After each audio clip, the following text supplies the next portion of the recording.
Assalamualaikum warahmatullahi wabarakatuh. Nama saya Ferry Fardiansan, PM 2021030457. Di sini saya ingin membacakan materi bab 8 tentang kebijakan fisikal.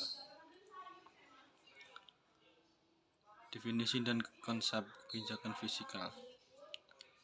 Kebijakan fisikal adalah kebijakan ekonomi yang digunakan pemerintah untuk mengelola perekonomian kondisi yang lebih baik dengan cara mengubah penerimaan dan pengeluaran pemerintahan. Kebijakan fisikal dapat anggaran sebanyak negara dengan maksud untuk mempengaruhi jalannya dalam 3 sektor. Yang utama yaitu sektor publik, sektor swasta, dan juga melibatkan peranan negara. B. Bentuk kebijakan fisikal. Kebijakan fisikal dapat dibedakan kepada 2 golongan, yaitu 1. Penstabil otomatik. Penstabil otomatik adalah bentuk-bentuk sistem fisikal yang sedang berlaku yang secara otomatik cenderung untuk menimbulkan kesetabilan dalam kegiatan ekonomi. 2. Kebijakan fisikal diskresioner.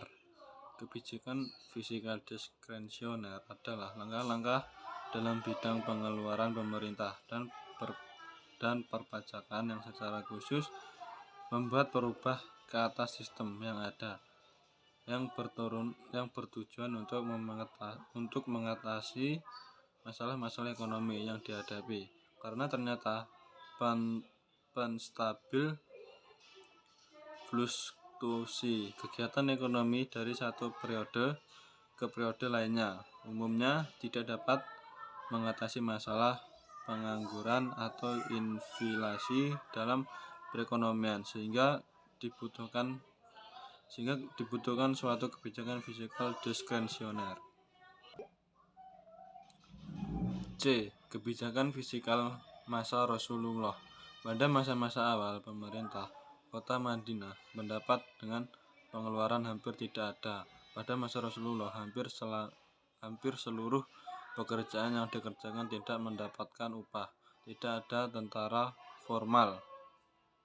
Mereka tidak mendapatkan gaji, tetapi mereka tetap diperbolehkan mendapatkan bagian dari rampasan perang, seperti senjata, kuda, unta, dan barang-barang bergerak lainnya.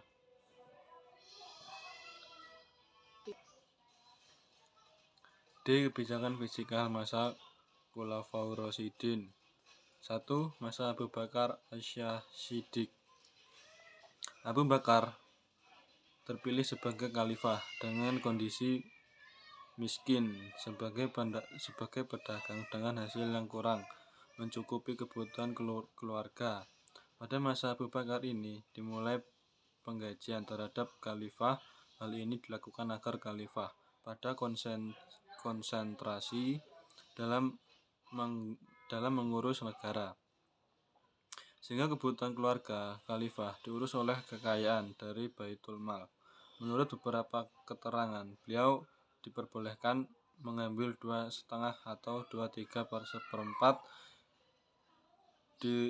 dirham setiap harinya dengan tambahan makanan dan pakaian. Setelah berjualan waktu, ternyata tujuan tersebut kurang mencukupi, sehingga ditetapkan 2.000 atau 2.500. Bahkan ada yang mencatat sampai dengan 6.000 dirham per tahun. 2. Masa Umar bin Khattab. Umar menjelaskan pemerintah setelah Abu Bakar hanya selama 10 tahun, akan tetapi kebijakan perekonomian yang ditetapkan telah memiliki dampak dan pengaruh cukup signifikan terhadap kemajuan perekonomian. Umar telah melatarkan dasar-dasar perekonomian yang cukup kuat dengan berdasarkan kepada keadilan dan kebersamaan. Pada masa pemerintah Khalifah Umar bin Khattab, sumber pendapatan negara bertambah dengan adanya sistem sewa, tetapi karena adanya kebijakan pemerintah yang menguasai faktor-faktor produksi seperti tanah, tenaga kerja, dan lainnya, tidak lagi menjadi milik individu. Masa Utsman bin Affan. Ketika masa pemerintah Khalifah Utsman bin Affan, kebijakan Umar bin Khattab tidak lagi dilaksanakan. Faktor-faktor produksi yang selama ini dikuasai oleh negara menjadi memiliki individu, sehingga hal ini melahirkan banyak tuan-tuan tanah. Dan hal ini pun mengubah sistem substitusi politik negara sangat kacau. Kepercayaan terhadap pemerintah tidak pernah mengambil upah, dan kantornya justru ia turut membantu beban pemerintah. Hal ini dilakukan melihat pada latar belakangnya sebagai seorang pengusaha sukses pada masa tersebut. Yang konsep dan definisi Baitul Mal. Baitul Mal berasal dari bahasa Arab, yakni bait yang berarti rumah dan al-mal yang berarti harta. Jadi secara etimologi, Baitul Mal berarti rumah untuk mengumpulkan atau menyimpan harta. Adapun secara terminologi, sebagaimana uraian Abdul Qadim Jailum 1983 dalam kitabnya Al-Amwali fi Daulah Al-Kahilaf.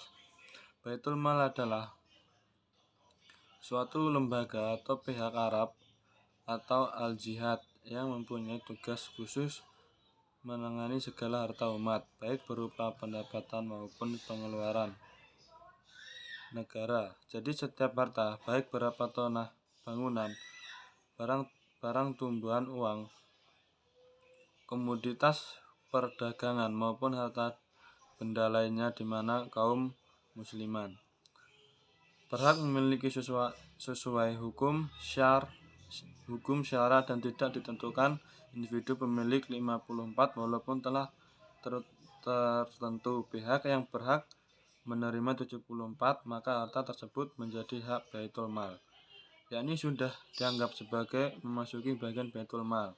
Secara hukum, harta-harta itu adalah hak Baitul Mal, baik yang sudah benar-benar masuk ke dalam tempat penyimpanan Baitul Mal maupun yang belum. Demikian pula setiap harta yang wajib dikeluarkan untuk orang-orang yang berpihak menerima atau untuk merelasikan kemaslahatan kaum muslim atau untuk biaya penyemberlusan dakwah adalah harta yang dicatat sebagai pengeluaran Baitul Mal, baik telah dilakukan secara nyata maupun yang masih berada dalam tempat penyimpanan Baitul Mal. Dengan demikian, Baitul Mal dengan makna seperti ini mempunyai pengertian sebagai sebuah lembaga atau pihak atau al-jihad yang menengahi harta negara, baik pendapat maupun pengeluaran. Sekian materi-materi dari bab 8 yang bertema kebijakan fiskal. Jika ada salah, saya mohon maaf. Saya akhiri. Assalamualaikum warahmatullahi wabarakatuh.